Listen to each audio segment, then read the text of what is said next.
ఇంటి దగ్గరికి అయితే వచ్చేసిన ఫ్రెండ్స్. చాలా వేడి ఉంది ఈరోజు, ఎండ బాగా కొడుతుంది. ఒకరు వచ్చేసి గ్రూప్లో అంటే కామెంట్లో ఏంటి నీ బాధ అని పెట్టిండ్రు. నా బాధ ఏం లేదండి. మనం ఆరోగ్యంగా ఉంటే మన పిల్లలు ఆరోగ్యంగా ఉంటారు, మన ఫ్యామిలీ ఆరోగ్యంగా ఉంటాం. మన ఫ్యామిలీ ఆరోగ్యం ఉంటే మనల్ని చూసి మన చుట్టుపక్కల వాళ్ళు ఆరోగ్యంగా ఉంటారు. మన చుట్టుపక్కల వాళ్ళు అందరూ ఆరోగ్యంగా ఉంటే మన కాలనీ ఆరోగ్యంగా ఉంటుంది.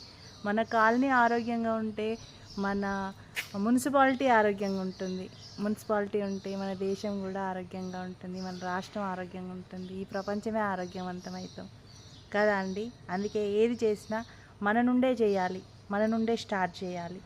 సో నేను అందుకే ప్రతిరోజు ఎక్సర్సైజ్ చేయండి, ఆరోగ్యంగా ఉండండి, ఆరోగ్యమే మహాభాగ్యం అని చెప్తున్నాను. సో చేయండి ఫ్రెండ్స్, ఓకేనా? నా గురించి కాదు, మీ గురించి చేయండి, మీ పిల్లల